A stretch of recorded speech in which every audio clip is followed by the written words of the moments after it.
Hello, my name is Jacob Hood, and I am a medical technologist in a clinical laboratory setting, which means that I work in hospital laboratories. So, in a sense, I have gotten sort of a micro view at the COVID-19 pandemic, and sorry about that. So I'm actually looking forward to getting to investigate the pandemic further from a grander scale with this project. So without further ado, you can kind of see the overall theme of this presentation is that with COVID-19, we need to learn to live with the disease and without increased regulation in the long term. So I have come up with a series of 3 questions that I would like to investigate / address. So the first question is, what is the relationship between population and number of total coronavirus cases in a state? Number 2, is there a correlation between the total number of cases and the number of new cases on a given day? And then 3, is there a correlation between the total number of cases and the total number of deaths in each state? So taking a look at the first question, basically what I did here was created a bar chart that shows us the number of positive cases in each state, and then I've sorted it so that the states with the highest number of cases show up towards the top, and then as you go down it's a decreased number of cases, and that's a running total from Tableau's information that they started gathering back in January. So really not surprised at these results here. Basically I just took these values and cross-referenced the database of each state's population and found that the top 10 states as far as the highest number of coronavirus positive cases actually ended up being states that were in the top 15 as far as total population is concerned. So it seemed like there was definitely a relationship between total number of cases versus total population in a given state. Taking a look at that second question of the question was, is there a correlation between the total number of cases and the total and the number of new cases on a given day? This chart addresses that question because as you can see here, we have the number of new cases in a given day. This was just a random day that we pulled the data from Tableau. And then over here we have total number of positive cases. So, and here we have a trend line that shows the p-value is less than 0.05, which indicates that there is a relationship between these two variables that is statistically significant. So you'll just notice that the states that we hear about as being problematic in the news are problematic here as well as far as total number of positive cases, and we can see that those states can expect to have a greater number of new cases on a given day compared to other states that have a fewer number of total positive cases.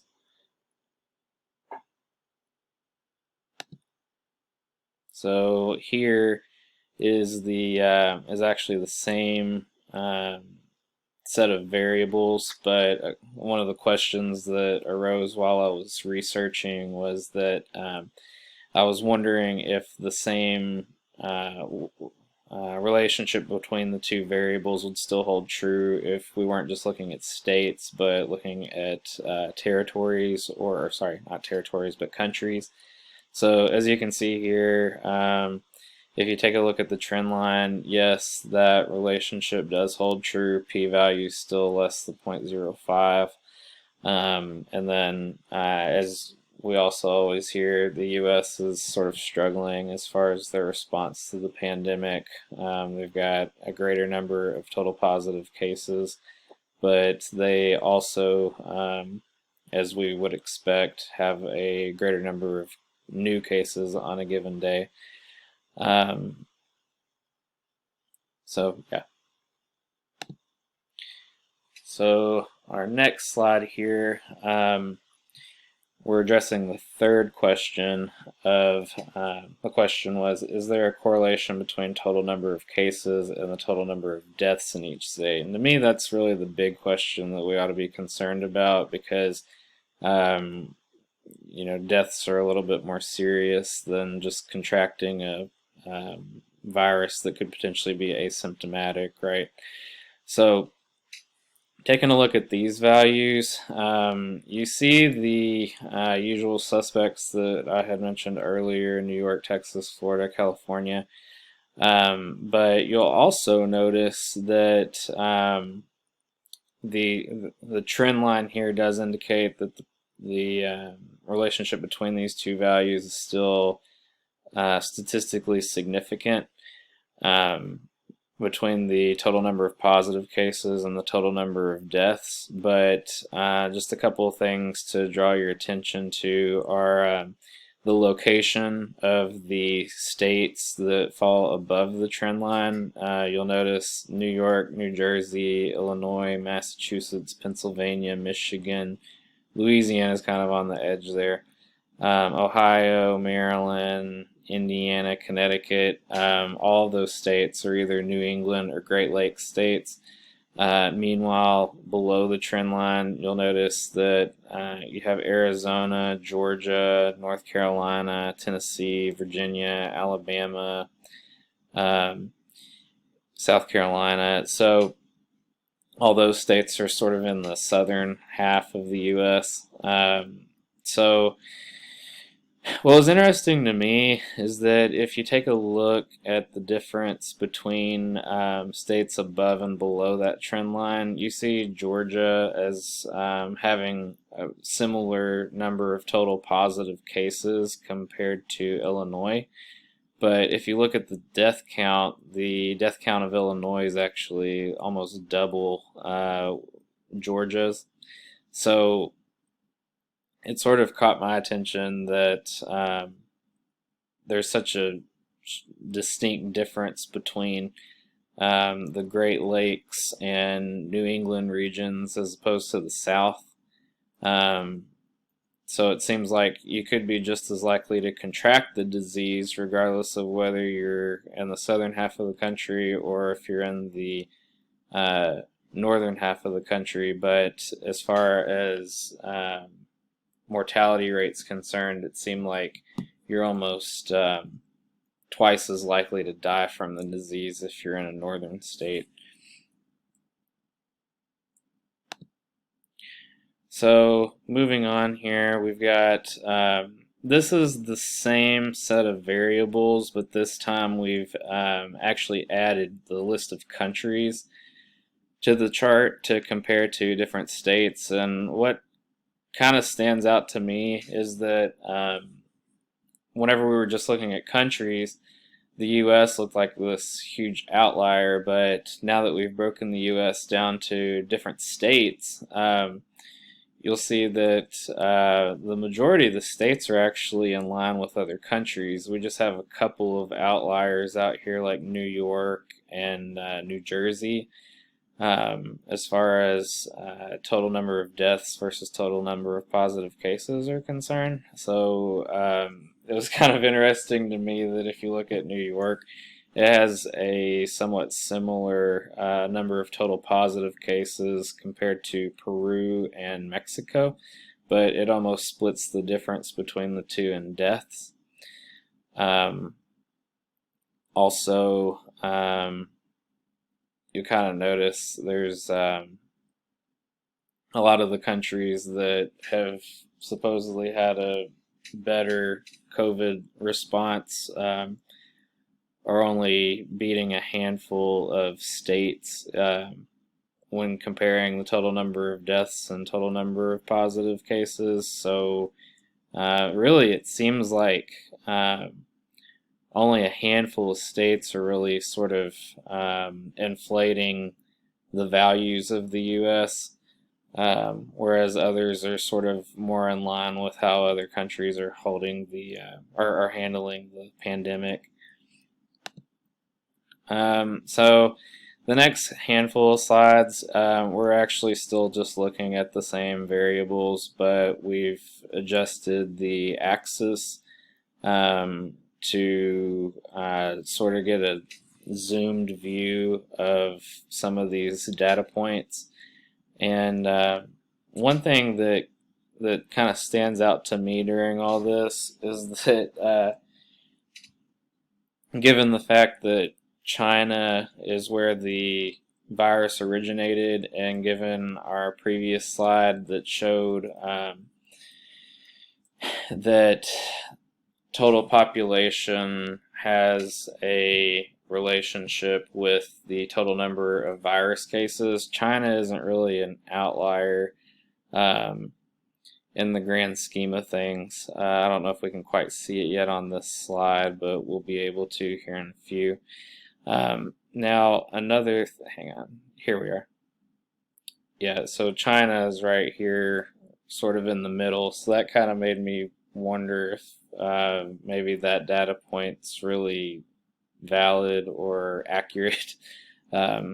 Unfortunately, I didn't have time to investigate that further during this exercise, but it's something that I was questioning, and maybe if somebody's looking for a research project in the future, they could look into the reliability of China's reporting practices. Now, another thing that really stood out to me is the contrast between Sweden and Belgium. I read an article recently that suggested that Sweden has implemented the fewest regulatory measures out of most first world countries, whereas Belgium has implemented some of the strictest regulatory measures. But taking a look at the difference in total number of positive cases versus total number of deaths, Belgium has actually recorded almost 11,000 fewer positive cases at this point in time, but they've recorded almost double the number of recorded deaths due to COVID compared to Sweden. So that sort of made me believe that maybe the regulations aren't really all they're cracked up to be.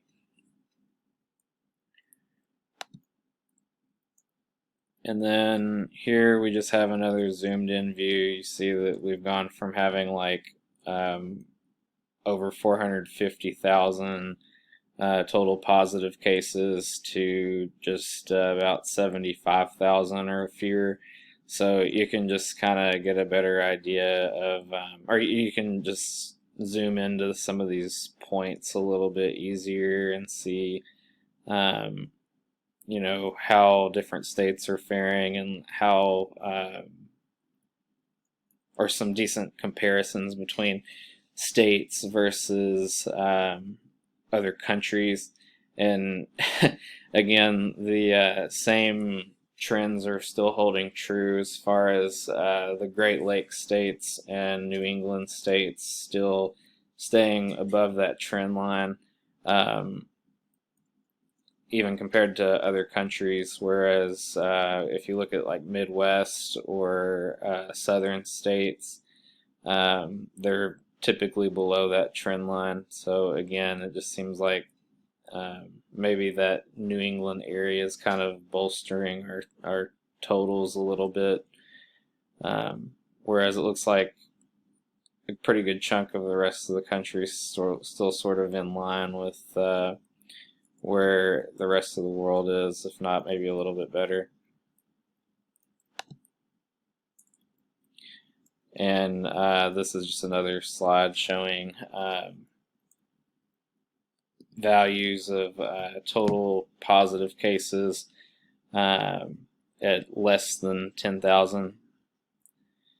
So taking another look at our questions that I had that I'd posed previously. In a nutshell, the answer is that there actually is a relationship between all of these three sets of variables that I was questioning, just given that whenever I compared the data, whether it was only states or only countries or a combination of states and countries, the p-value between those two variables was less than 0.05, which indicates once again that the relationship between those two variables is statistically significant. And then just some follow-up questions that I would have liked to look into further, but wasn't able to dive into for the sake of time during this exercise. Number one, given the origination of the virus and the statistically significant relationship between population and number of cases, as well as number of cases versus number of deaths, why does China not appear to be an outlier like the US? How are they handling things differently, or how are their reporting practices different? And number two, why does the north and northeastern sections of the US have a higher death rate compared to the south and midwest regions? And finally, number three, given the differences in COVID-19 responses between various states, are regulations really making an impact, or would we still see the same trends due to the differences in population?